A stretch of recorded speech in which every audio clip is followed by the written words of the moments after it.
Assalamualaikum warahmatullahi wabarakatuh. Kami dari kelompok 5 ingin mempresentasikan tentang pengembangan aplikasi monitoring kualitas pengolahan air bersih. Saya Edgar Radian Panjaitan. Saya akan mempresentasikan bersama dengan Angga Zakaria. Yang pertama adalah latar belakang.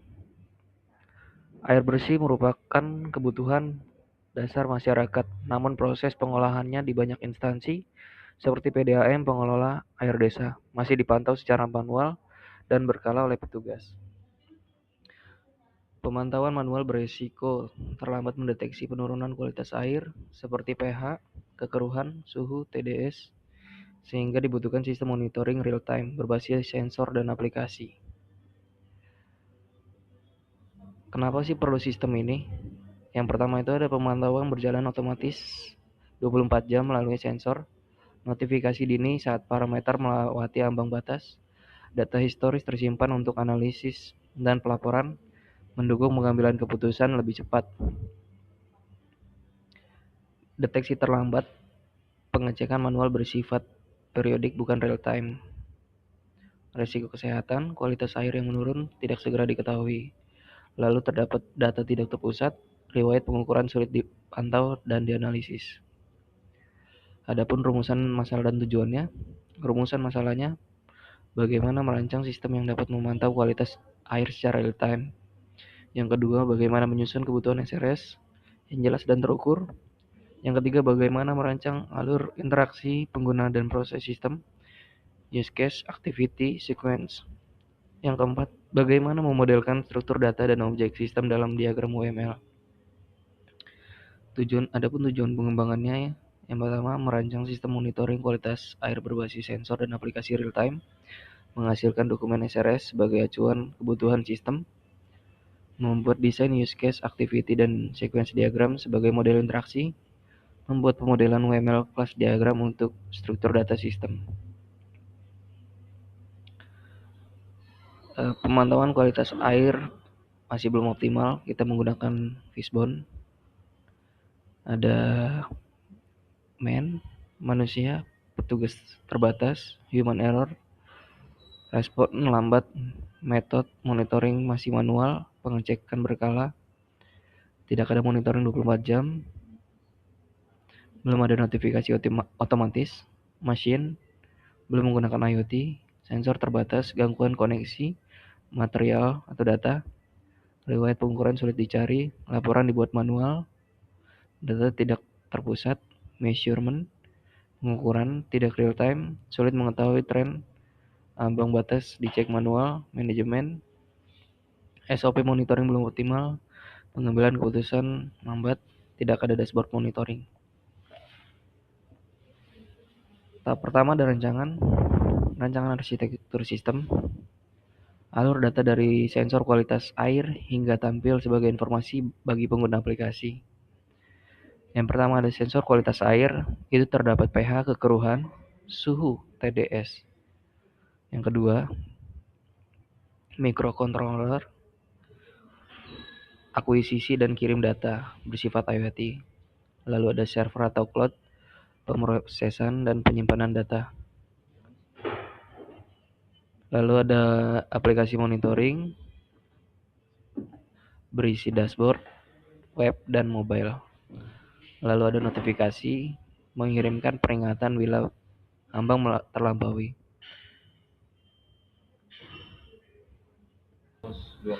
Sensor membaca parameter air setiap interval tertentu secara otomatis. Lalu data dikirim dan disimpan di server agar dapat diakses kapan saja.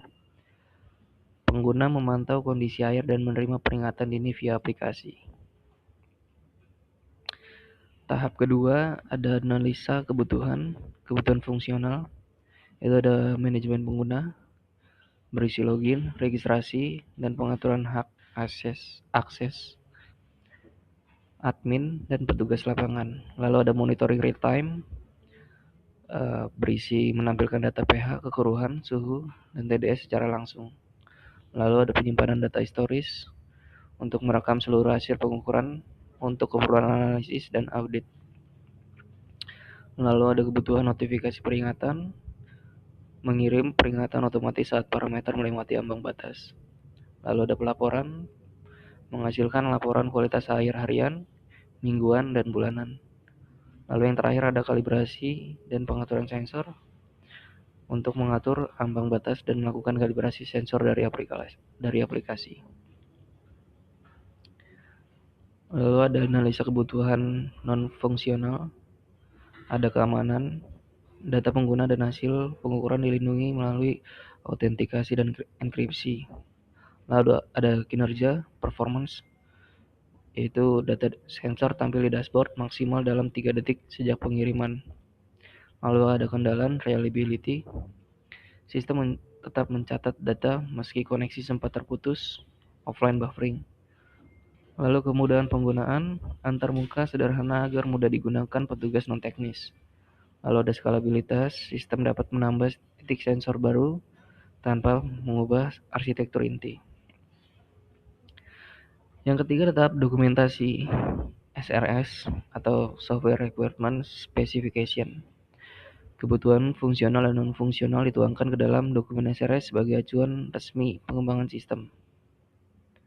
Bagian SRS ada yang pertama itu pendahuluan. Isinya tuh tujuan dokumen, ruang lingkup sistem, dan definisi istilah. Yang kedua ada deskripsi umum. Isinya gambaran umum sistem, karakteristik pengguna, dan batasan sistem. Lalu yang ketiga ada kebutuhan fungsional, berisi daftar fitur seperti monitoring, notifikasi, pelaporan, manajemen pengguna, dan kalibrasi. Yang keempat ada kebutuhan non-fungsional, berisi kinerja, keamanan, keandalan, kemudahan penggunaan, dan skalabilitas. Yang kelima adalah kebutuhan antarmuka. Berisi antarmuka perangkat keras seperti sensor, lalu perangkat lunak dan komunikasi jaringan. Yang keenam ada model sistem, berisi use case diagram, activity diagram, UML, class diagram, dan sequence diagram.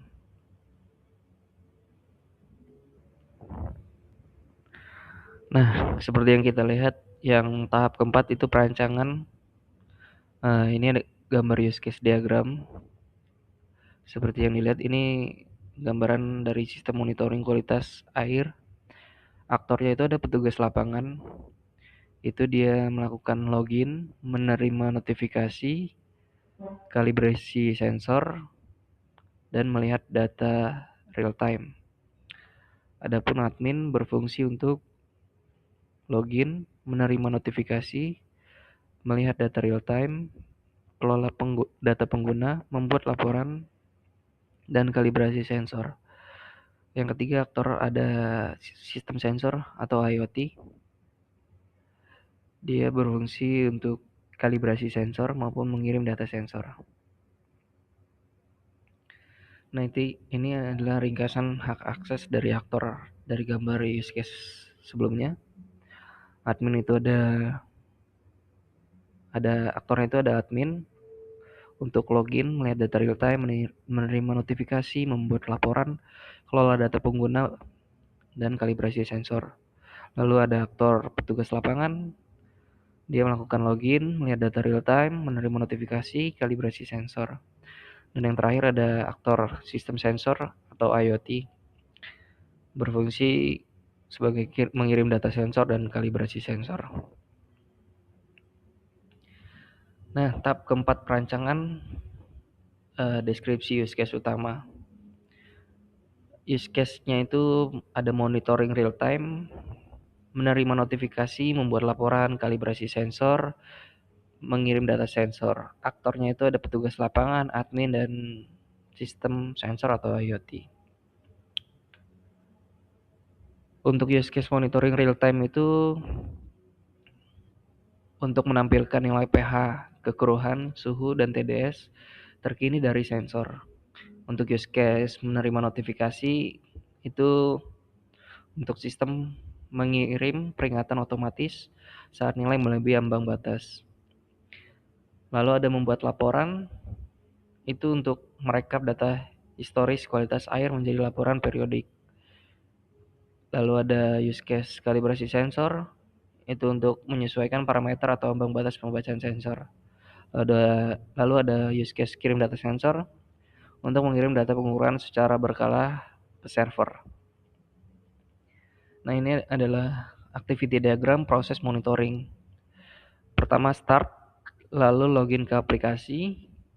Setelah login ke aplikasi, kita ambil data sensor berisi pH, kekeruhan, suhu, TDS, lalu melewati masa melebihi ambang batas.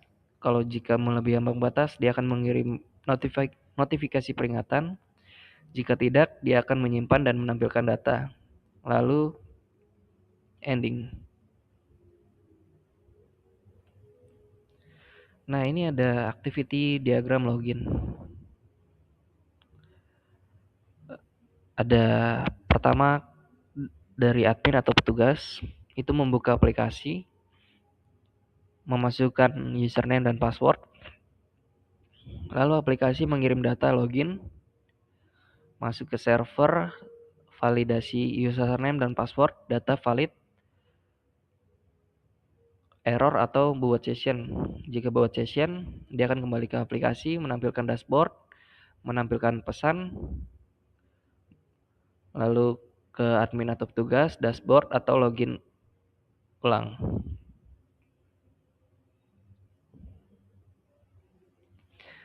Nah, ini ada sequence diagram login.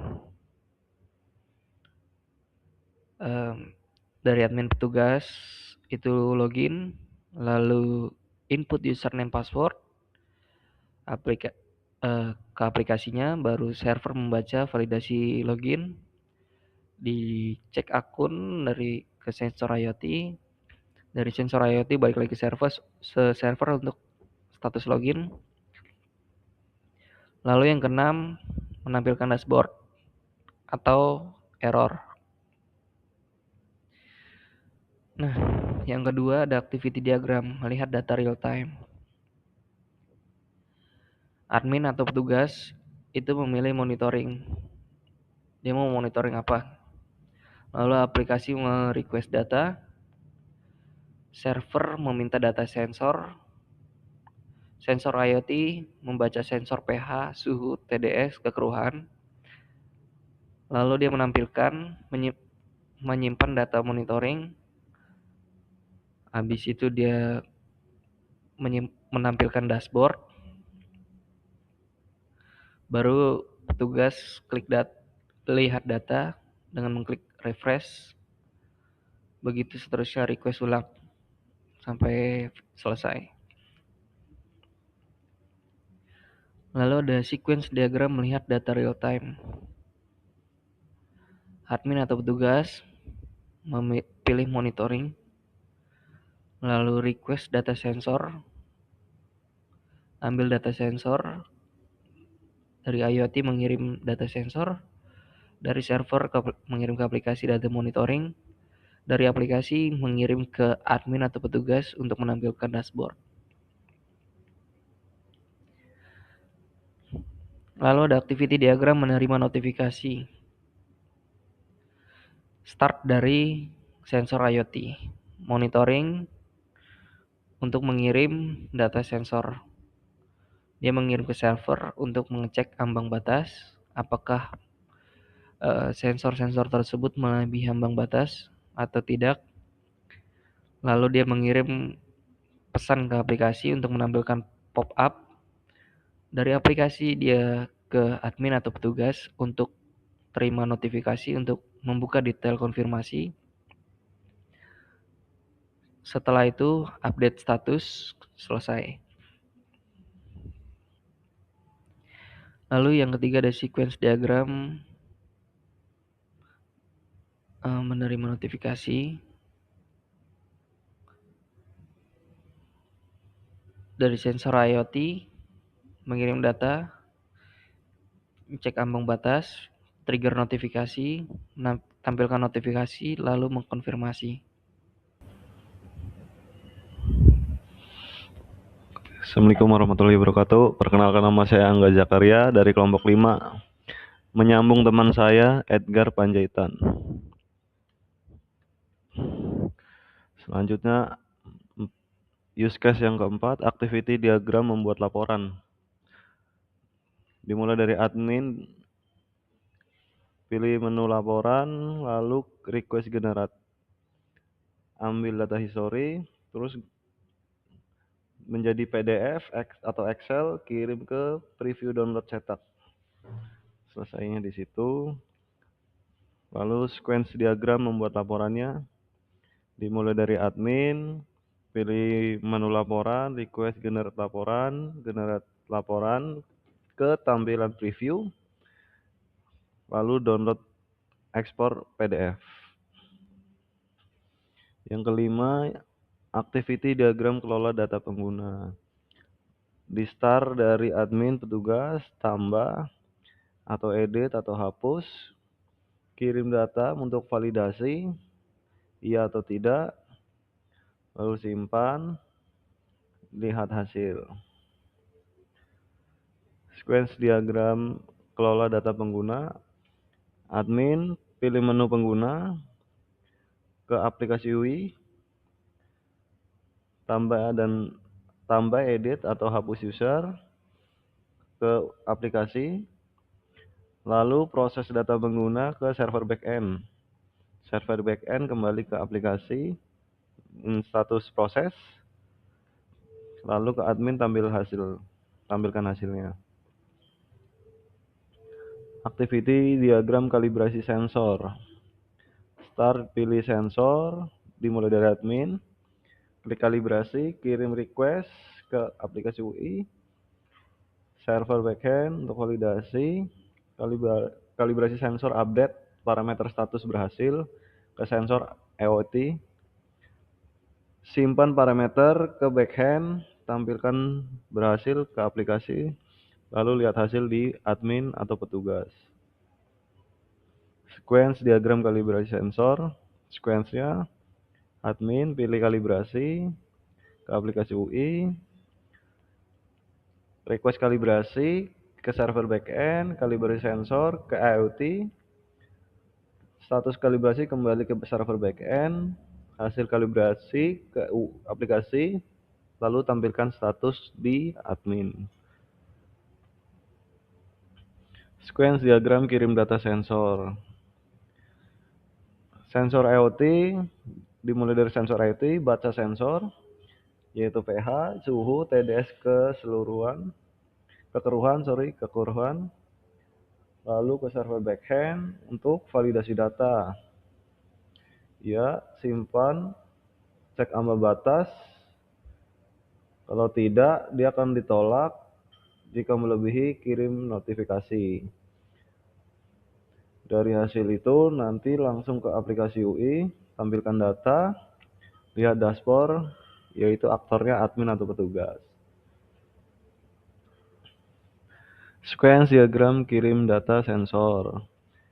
Dari sensor IT, baca parameter, kirim data sensor ke server backend untuk validasi, cek ambang batas, dan proses data ke aplikasi, lalu balik ke server backend, update dashboardnya. UML class diagram.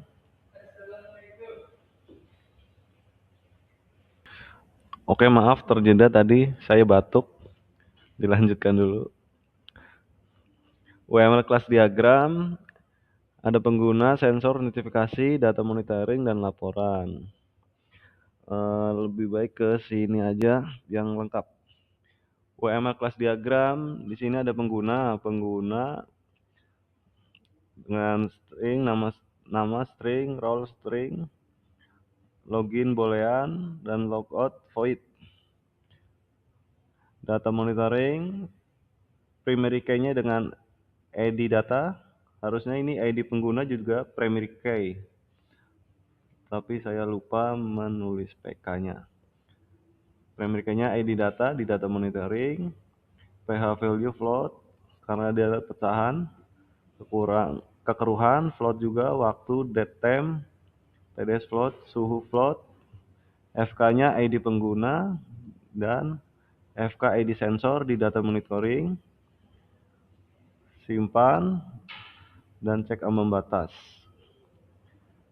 Lalu di bagian sensor ada primary key ID sensor, lokasi, tipe, baca data, dan kalibrasi. Notifikasi ada primary key ID notif string, pesan, status, dan FKID data ada di notifikasi ini. Lalu kirim. Di bagian laporan ada ID string, periode, dengan foreign key ID pengguna, ID pengguna,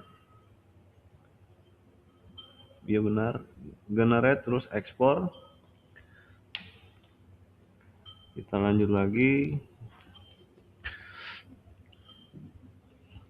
ke kardinalitas atau relasinya. Pengguna ke data monitoring itu 1 ke 0. Satu pengguna dapat melihat dan mengontrol banyak data monitoring. Setiap data monitoring terkait dengan satu pengguna yang mengakses atau mengelolanya.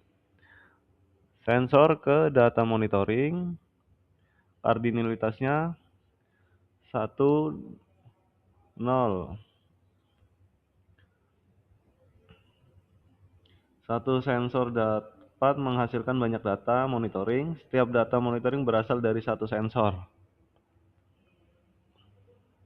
Data monitoring notifikasi 1, kardinalitasnya 1, 0. Satu data monitoring dapat menghasilkan 0 atau lebih notifikasi apabila nilai kualitas air melebihi ambang batas. Setiap notifikasi berasal dari satu data monitoring. Laporan ke data monitoring 1, kardinalitas 1, 0. Satu laporan berisi banyak data monitoring. Setiap data monitoring dimasukkan ke dalam satu laporan berdasarkan periode tertentu, harian, mingguan, atau bulanan, atau one to many. Lanjut ke sequence diagram monitoring dan notifikasi. Ini hampir sama ya, use case, petugas lapangan, aplikasi, server backend, database, modul, notifikasi. Dari login, dashboard, ke request data sensor terbaru, ke aplikasi, ke server backend, query data pengukuran, kembalikan data, cek ambang batas, trigger notifikasi, kirim peringatan. Ke-8, kirim data terkini, tampilkan data di dashboard. Dari analisis kebutuhan menuju desain sistem yang siap diimplementasikan, kebutuhan sistem dianalisis secara sistematis dan didokumentasi dalam SRS. Use case yang ada 7 use case tadi, activity dan sequence diagramnya menggambarkan interaksi pengguna proses sistem secara jelas. UML class diagram memodelkan struktur data sehingga memudahkan tahap coding. Rancangan ini menjadi fondasi sistem monitoring air bersih yang real time dan responsif. Terima kasih. Sekian dari kelompok 5, kurang lebihnya mohon maaf. Wassalamualaikum warahmatullahi wabarakatuh.